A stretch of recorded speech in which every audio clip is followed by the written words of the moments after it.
जी तो स्टूडेंट्स, आज हम रशियन फॉर्मलिज्म को पढ़ेंगे।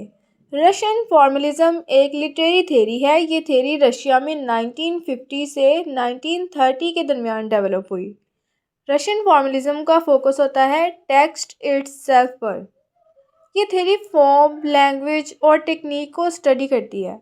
रशियन फॉर्मलिस्ट ऑथर की लाइफ, हिस्ट्री और मोरल लेसन को इग्नोर करते हैं। इस थ्योरी का की आइडिया क्या है? इस थ्योरी का की आइडिया ये है कि how it is said is more important then what is said.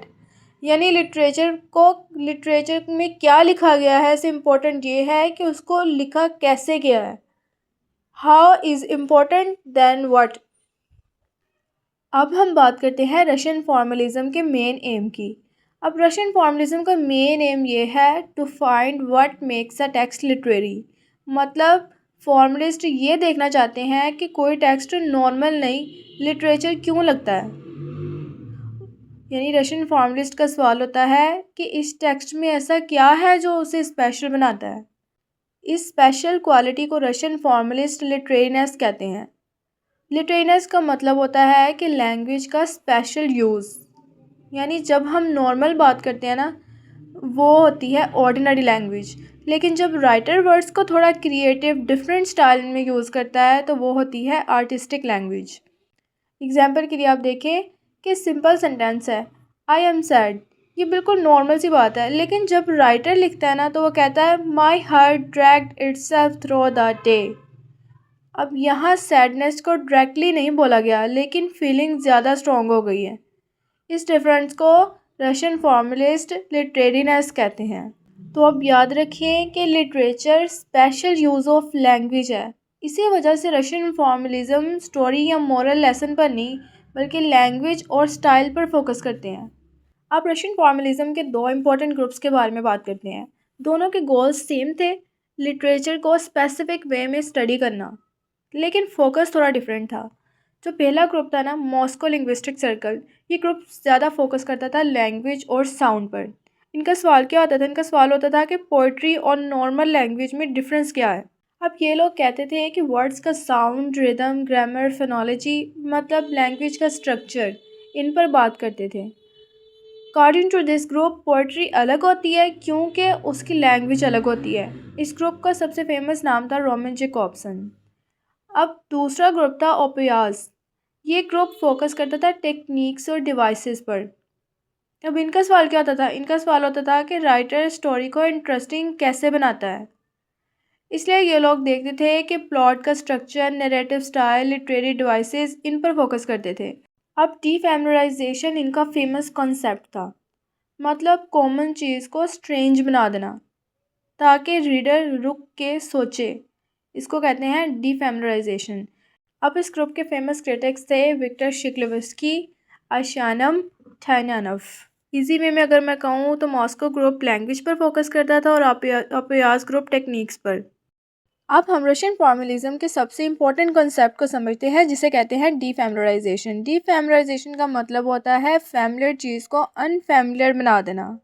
मतलब जो चीज़ हम रोज़ देखते हैं, राइटर उसे थोड़ा स्ट्रेंज तरीके से प्रेजेंट करे ताकि उसे नई नज़र से देखें। रशियन फॉर्मलिस्ट कहते हैं कि जब चीज़ बहुत फैमिलियर हो जाती है ना तो हम उस पर ध्यान नहीं देते। डिफेमराइजेशन का काम है रीडर को रोकना, उसे सोचने पर मजबूर करना। अब जैसे the tree scratch the sky. Normally tree कुछ नहीं स्क्रैच करता, लेकिन यहाँ ट्री को ह्यूमन एक्शन दिया गया है। अब इसी को कहते हैं डीफेमराइजेशन। डीफेमराइजेशन का मतलब है make the common uncommon, make the ordinary look strange. अब इसलिए रशियन फॉर्मलिस्ट कहते हैं कि लिटरेचर का काम मोरल देना नहीं बल्कि लैंग्वेज को फ्रेश और डिफरेंट बनाना है। इस स्लाइड में कुछ डिवाइसेस भी दिए गए हैं, मेटाफर, सिंबलिज्म, रिपीटिशन और इमेजरी। ये डिवाइसेस लैंग्वेज को लिटरेरी बनाते हैं। अब हम इस स्लाइड में फैबुला और सुजेट का कॉन्सेप्ट समझेंगे। सबसे पहले फैबुला। फैबुला का मतलब होता है स्टोरी के इवेंट्स का नेचुरल और क्रोनोलॉजिकल ऑर्डर। यानी जो इवेंट पहले हुआ वो पहले आया, जो बाद में हुआ वो बाद में आया। सिंपल वर्ड्स में फैबुला स्टोरी का एक्चुअल ऑर्डर होता है। अब बात करते हैं सुजेट की। सुजेट का मतलब होता है कि राइटर स्टोरी को किस तरह प्रेजेंट करता है। राइटर कभी स्टोरी को एंड से स्टार्ट करता है, कभी मिडल से स्टार्ट करता है और कभी फ्लैशबैक यूज़ करता है। इसलिए हम कहते हैं कि सुजेट स्टोरी का एक्चुअल स्ट्रक्चर और प्रेजेंटेशन होता है। रशियन फॉर्मलिज्म में क्रिटिक्स फैबुला से ज़्यादा सुजेट पर फोकस करते हैं, क्योंकि सुजेट ही स्टोरी को इंटरेस्टिंग और आर्टिस्टिक बनाता है। अब मैं आपको एक इजी एग्जांपल देती हूँ। जैसे आपने मूवी देखी होगी 3 इडियट्स, ठीक है। फैबुला मैंने आपको कहा कि उसमें हम स्टोरी को सीधे ऑर्डर में समझते हैं।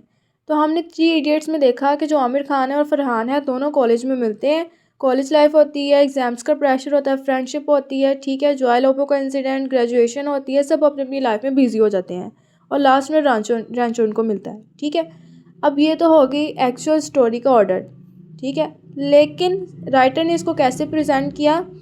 मूवी एंड से स्टार्ट होती है। यहाँ पर मूवी में क्या होता है कि एंड से मूवी स्टार्ट होती है, फिर फ्लैशबैक में कॉलेज लाइफ दिखाई जाती है, बीच में प्रेजेंट और पास्ट मिक्स होता है, लास्ट में फिर एंड का सीन आता है।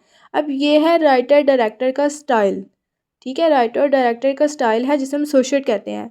एक्चुअल स्टोरी क्या थी और डायरेक्टर ने इसको कैसे एंड से स्टार्ट किया, फ्लैशबैक दिखाया, प्रेजेंट पास्ट दिखाया, फिर एंड का सीन। तो अब हम अपनी इस वीडियो को कंक्लूड करते हैं कि रशियन फॉर्मलिज्म में फॉर्म, लैंग्वेज और टेक्निक्स पर बात की जाती है। ऑथर की लाइफ, बायोग्राफी, इन सब को इग्नोर किया जाता है। अब आपको मेरी ये वीडियो पसंद आई हो तो इसको लाइक, शेयर और सब्सक्राइब ज़रूर कीजिएगा और कमेंट्स करके मुझे ज़रूर बताइएगा कि आपको ये वीडियो कैसी लगी।